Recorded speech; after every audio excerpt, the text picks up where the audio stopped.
Hello and welcome. You are listening to the Gay with God podcast, a safe place for us to share our stories and support one another. How long did we know? What challenges did we face? Did we lose our faith? When did we find our way back home? Or are we still searching? The stories you hear on this podcast will melt your heart and strengthen your belief that in God, all things are possible, and you can be authentically gay with the God of your understanding. I am your host, Midge Noble, and I am very honored that you are here. Hey, everybody, and welcome back to the Gay with God podcast. I'm so excited to have you back again this week, and thank you so much for all of your support. So, guess what? We made it. We made it to 2023. This is your host, Midge Noble, and I'm so excited to continue to serve you in 2023, to bring you stories of people's coming out and faith journeys and just all things that are important to our community. So if you want to be a guest, go to the show page at empoweredmidge.podbean.com, scroll all the way down to the bottom, and you'll see some links to connect with me and also a link in order to request a guest taping. I'm so excited of the things that we've talked about and the guests that I've had, and I can't wait to honor your story. So if you've been waiting to be a guest on the show, now's the time. We're wide open. You know that because I've been on here talking about my memoir and other things, which I love to do and update you about those things. But I am much more in love with hearing and honoring your stories. So if you're on the fence about it, feel free to message me, talk with me. Let's do a Zoom call and we can talk through what it is that you are worried about or scared about. It's just us, guys. It's just us. And you are loved here, and I can't wait to honor your story. So enough about that. So today, let's talk a little bit about what you believe is going to happen this year for you. You know, I don't do resolutions anymore. So the yay or nay, resolutions, yay or nay. I used to do resolutions. I used to come up with way more than I could possibly probably do in a year. And it would be disheartening at times that I would not accomplish everything on my list. And sometimes I didn't accomplish hardly anything on my list. My life went in a total different direction. So for me now, I'm really trying to center myself and listen to the whispers of the divine. And what I mean by that is that having a conversation with God is not like Moses in the burning bush. It's not like a blinding light coming out of the sky and blinding you until, you figure it out and then you get your sight back, or, being struck dumb and not being able to talk until you listen to what it was that you needed to hear. So it's more of a gentle nudge for me. And I think it's different for everyone. So don't take what I say as this is the way it is. It is the way it is for me at this point in my life. I think I've always had nudges, but I didn't know they were actually callings, and I didn't know that they were actually communications from God. Now I'm a little bit more in tune to that. Thank you to spiritual direction and my beloved spiritual director person. I'm so grateful for that. And I've been able to unpack some things that helped me to understand that my whole life I have been connected to God. I've been connected to the calling of God, and I've answered many of those calls without even knowing it.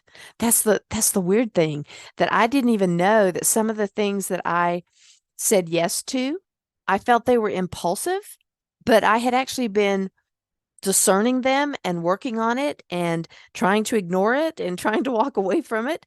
And then I finally just said yes. And really, that was a call.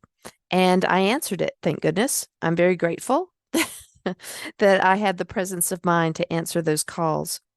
And so what I'm trying to do now is really to stay in touch with that silence that we've talked about before, and really just taking the time to pause, get quiet, put out my thoughts, put out my questions, and then just sit in that silence.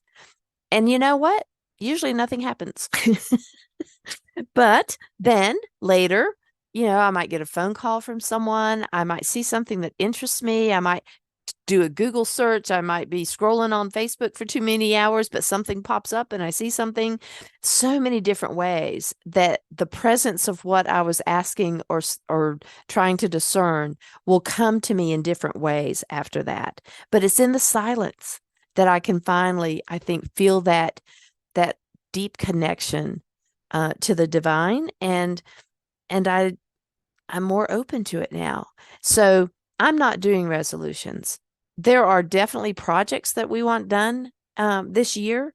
There are things that we've put off for a while that we finally, I think, are going to have a little bit of space to fix some things and redo some things at the house and maybe even the cabin. But those are just projects.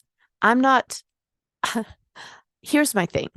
I'm not going to say I'm going to lose a bunch of weight or I'm going to be this or that, or I'm going to move into 2023 with a presence of openness. And I do not believe that I need to make a resolution to be kind. I don't need to make a resolution to fight for causes that I think are important. I don't need a resolution to eat healthy. I'm just going to honor my body. I'm going to honor the space that I'm in. And more than anything, what I've always wanted to do is just be on the path that God wants me to be on. So if I'm compassion in action, if I'm doing something that's a loving kindness for someone else, I'm always on that path because I think we're all called to a greater love.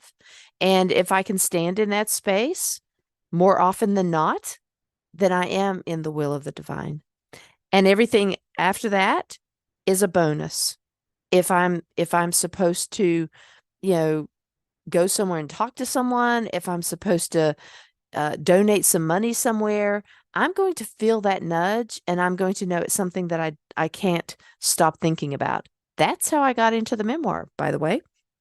Someone had mentioned that when I was on the podcast with my dear friend, Charles Britton, of A Jew and a Gentile walking to a bar mitzvah. If you guys haven't heard that podcast, please go find Charles Britton and Chris and find that podcast because it's very good. A Jew and a Gentile walking to a bar mitzvah. And they have great guests. I was honored to be one of their guests and tell my story, my coming out story, my faith story. And they thought that it would be a really good idea for me to do a memoir. And I laughed at them. They told me they weren't kidding. But yet, that was a nudge that just didn't go away. And for months, I ignored it. And there was no way. I don't have the money to publish a book. I've self-published a couple of children's books. I know that it can be very expensive. I know that it can be not a return on your money. And I saw no reason to do it. And then that nudge continued to get a little bit bigger. And as I was doing the podcast, I thought, man, this is another modem to get the word out to people. People who aren't listening to podcasts might see the book and they might understand that they can be gay and be in a relationship with God. They can see that somebody that some people believe that I have it all together, which of course, please stop thinking that. I don't, you don't, none of us do have it all together.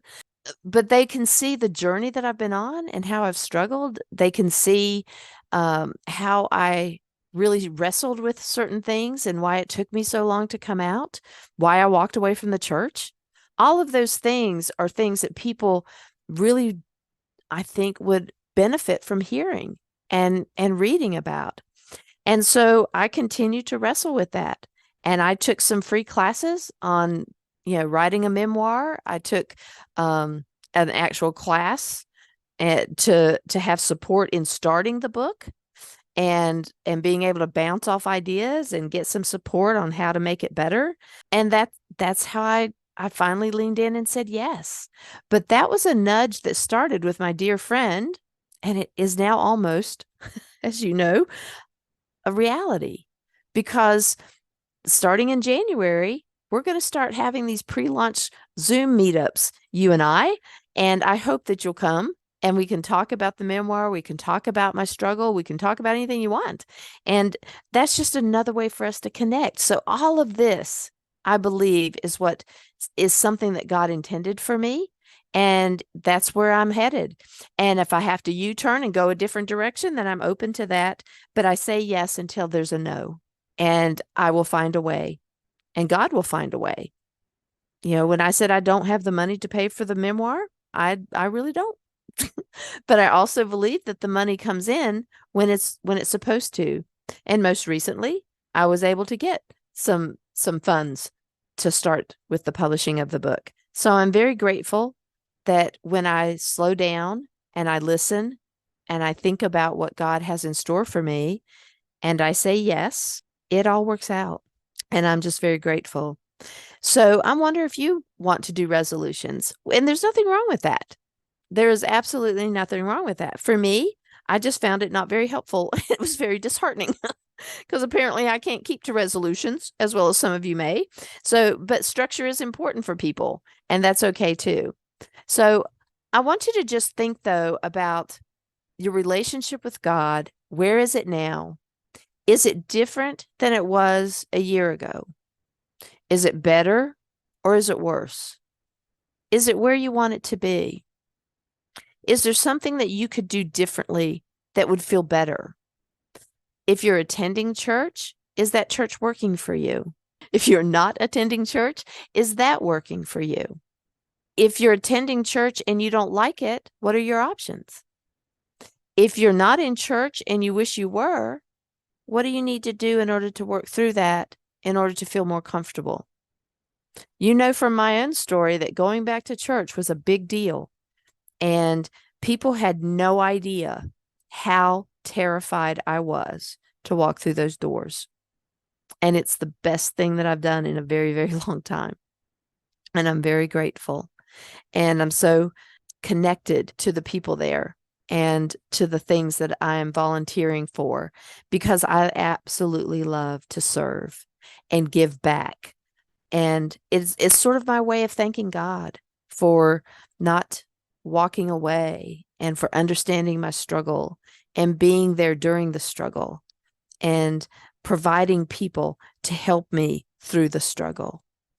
So if you had to look at your life in the last few years, what is going right and what is still causing you pain or shame or trouble?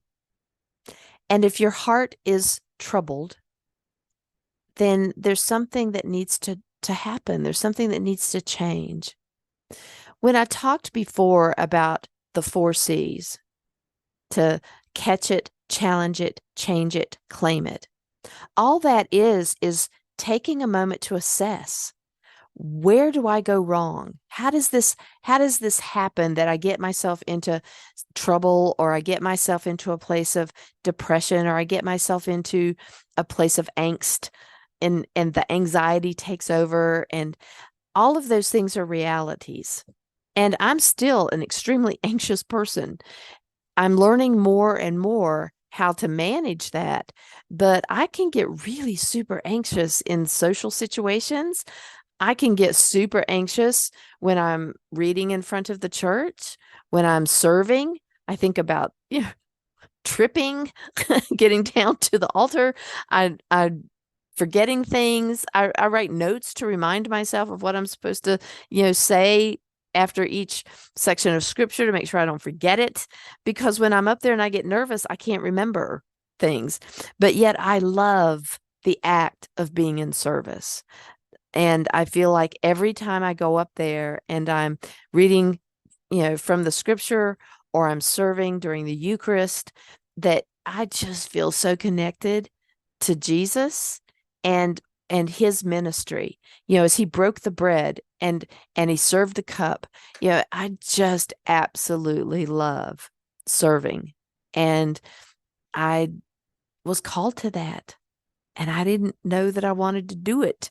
And I just said yes. And then it was a struggle to keep my breath steady so that I didn't lose my breath while reading it. The mask that we had to wear in the beginning, and sometimes still yet, we're going to have to wear masks if things break out again. And so it's just a growth. It's a journey of growth, and you never know where it's actually going to lead you. I would never have believed it back in 2019 when I was absolutely never going to go to church again. Absolutely never, ever. And then within a year of taking my own advice and catching what my struggle was with that and challenging myself through the fear of walking back through those doors to actually attend a church service and listen to someone preach, and being able to work through that, to really dig down and give myself permission to not have it all together before I said yes. To change it, I really had to just make myself do it, because I never felt ready to walk into the church building. I knew I needed to, because that was a goal I had set for myself to do it, but I didn't want to necessarily. And I just kept feeling pulled to doing it. And that was the call, I think, that, I finally heard God calling me back. And it was really hard. And it's not hard anymore to walk into that church. I love going to that parish, and I love being in communion with the people there. And I love the fact that I'm accepted. I love the fact that I'm loved. I love the fact that I'm respected, and people are really thankful that I'm reading and that I'm serving. And they're very grateful for my yeses that I've said in the church. So on my journey, I had to use my own 4 C's of transformation, and I had to get myself back in a place where I could say yes to church again. And it's not because I thought that I had to in order to go to heaven. I wanted to do it because it was something that was holding me back. I recognized that I had not been empowered myself, even though my coaching practice is called Empowering Awakened Hearts. There was a part of my heart that was not empowered. It was shut down and scared to death. And I felt hypocritical to say that I'm an empowerment coach, and yet I had not even worked on my own stuff. Not in this area. I'd worked on a lot of stuff, but I had not worked on getting back to church. And I had to really decide if it was something that I even wanted. And I realized through my process of discernment, I really did want to. I was just scared. And that's when I knew that I had to empower myself. I went through the steps, and I had a lot of angst, and I had a lot of questions, and I had a lot of conversations with Father Joe. And I was so grateful that he was always so kind and so patient and so willing to answer the phone and to have a conversation with me. I was in the perfect place to be supported, and I was in the perfect place to expand. And that's the beauty of it. I came in scared to death to even do it, and then I just expanded because I said yes, and I found a way to empower myself. And by doing that, I've really blossomed into a deeper spiritual me. And I so love that. I so love that. Do I still have doubts? Heck yeah. I will always doubt how this whole God thing works, because I don't still understand how he doesn't have a mama and a daddy. And if he does, we don't know about it. But still, I I know that sounds infantile, and that's okay. I am very childlike, as many of my friends will tell you. So, I still want to know who his people are, and how can something this magnificent and this powerful, and something that creates every intricate thing about our lives and the ecosystem and everything just always was. That drives me crazy. So I still doubt. But yet, through my doubt and my questions, I'm still loved, and I'm still accepted by God, who knows that I'm going to do that, knows that I'm going to question. I'm a fierce questioner. I ask lots of questions because I want to understand, and I want to know, and I want to figure things out.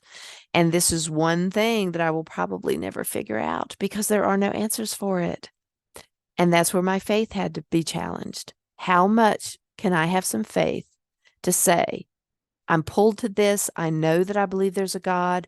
I don't know why I believe that. I don't know how to understand that. And if somebody asked me to prove it, I couldn't. I just know it. And I know it because I've always been pulled back into a relationship with God.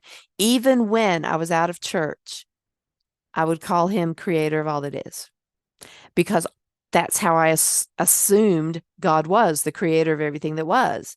But I didn't want to use the word God because it made me feel bad. And I felt ashamed and, an abomination. So even when I say yes to God, I still have doubts and I still question, because things get confusing and the old tapes start playing again and we go back to our old coping skills, and it's a struggle, people. It's not for the faint of heart, but it is for the faithful. It is for the people who are being called to it. And for me, it works, and I'm grateful. So I hope that you will find in this year of 2023 that you will be able to expand, and that you'll be able to ask the questions you need to ask yourself. And you'll be able to find the support that you need to stick with it when you're feeling like giving up. If I hadn't had the support of people at the parish who knew that I was struggling, Father Joe, and also the spiritual director that I got to work with, I would not have been able to probably make it all this way, because I was so scared. And when I get scared, sometimes I retreat and try something different. And this time I felt that nudge so strongly that I knew I couldn't retreat. And sometimes I just had to stand in that fear and almost throw up.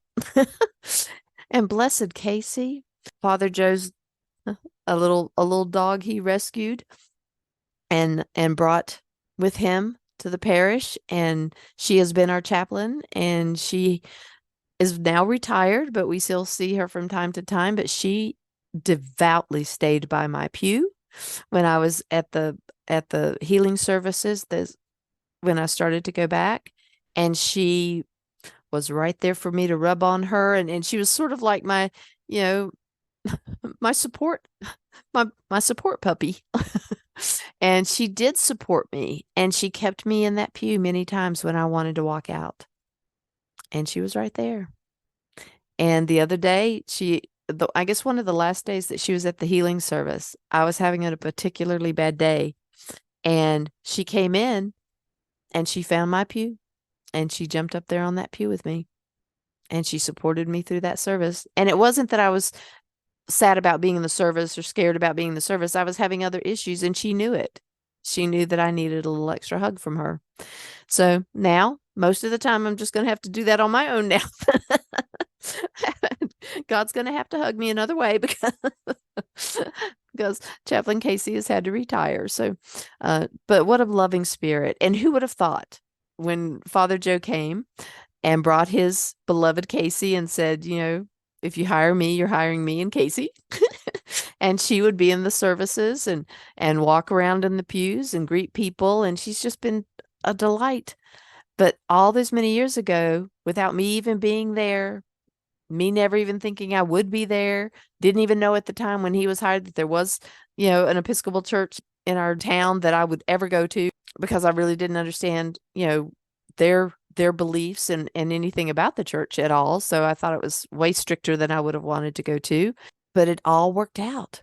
And that's the thing about listening for and feeling these nudges. And you may not feel something. It may be something that you think. It may be something that just organically happens, but it's something that you can't get out of your mind. And it's something that you really feel pulled to do, however that lands for you. But it was important for Father Joe to be hired at that parish. It was important that he had Casey, and that Chaplain Casey would be coming to services before I ever had the nudge to go back to church. All of that happened, and then I needed it, and it was already provided for me. It was like walking into the most perfect situation, and all of that was designed. I believe things are always designed to work out somehow for us.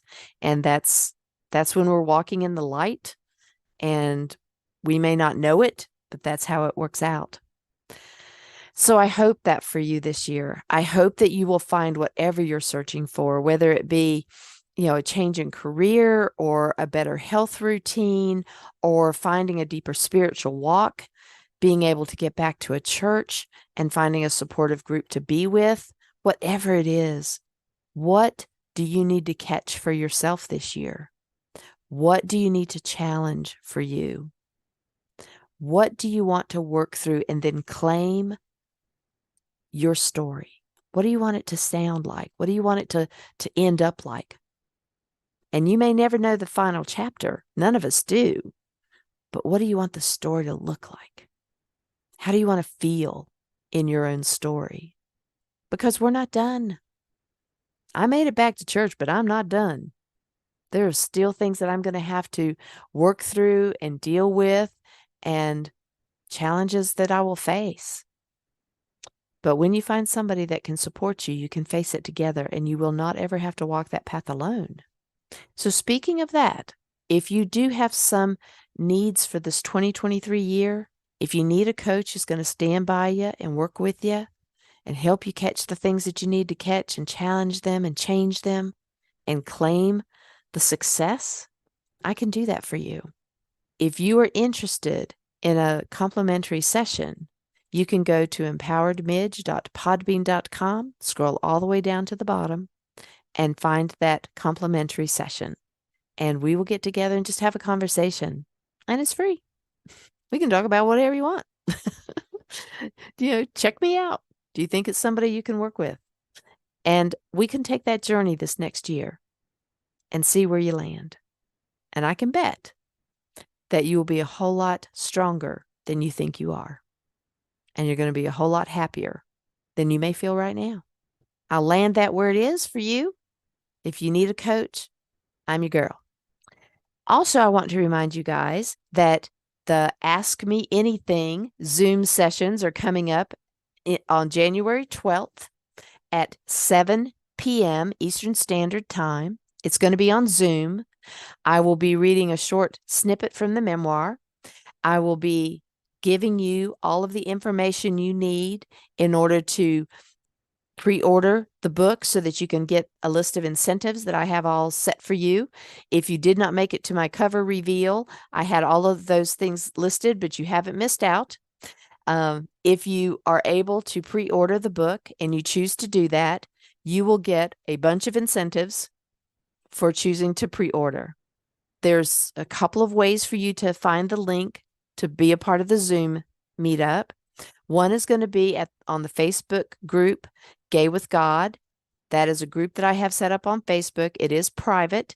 So if you Google the Gay with God Facebook group, there are questions that you'll need to answer in order to be invited inside. I do that to protect the members who are in there who want to remain private. And so make sure you answer all the questions. In the Gay with God group, you will find the event listed in there in the featured section, and it will give you the Zoom link for each session. You don't have to come to all of them. You can come to as many as you like. I will be doing a monthly Ask Me Anything.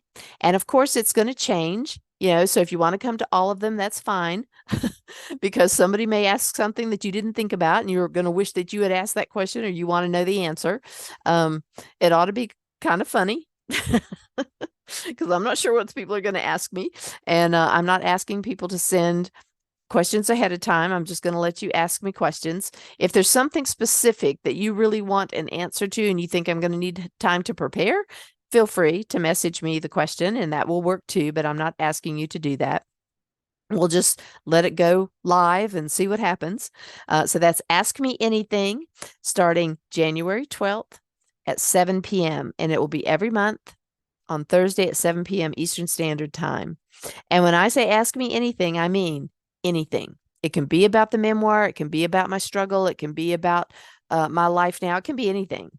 And I will answer your question the best of my ability. Now, knowing that I don't know all sorts of things, so I may have to look things up, but I can answer most things. All right.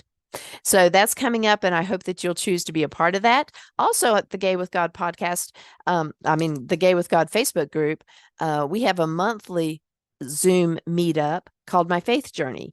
And that's a really cool time to hang out with other people and just, ask questions in that group as well and be able to talk about things that you're dealing with or things that are going on. And we would love to have you. Also, to find the Zoom link, you can find it on my personal Facebook page. So I want to thank you guys. I want to thank you for listening, for coming back each week, supporting, sharing, and subscribing wherever you get your podcasts. If you want to see more information and links to connect with me, go to the Gay with God show page at empoweredmidge.podbean.com. Scroll all the way down to the bottom, and you can find me.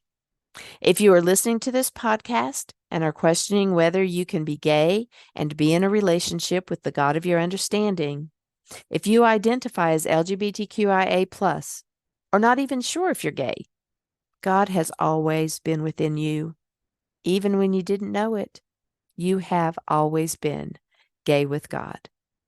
Don't forget to check out our Facebook group, Gay with God, and look for that monthly Zoom meetup called My Faith Journey. And again, if you need support with your coming out or faith journey, go to the show page and see how you can get a free session with me. Thank you, everybody. Stay tuned to see how you can join the Gay with God community. And as always, you are loved. I want to invite you to become a part of the Gay with God community. How can you do that? Stay connected by messaging me your thoughts and comments in the comment section under the downloads of the show on the Gay with God show page.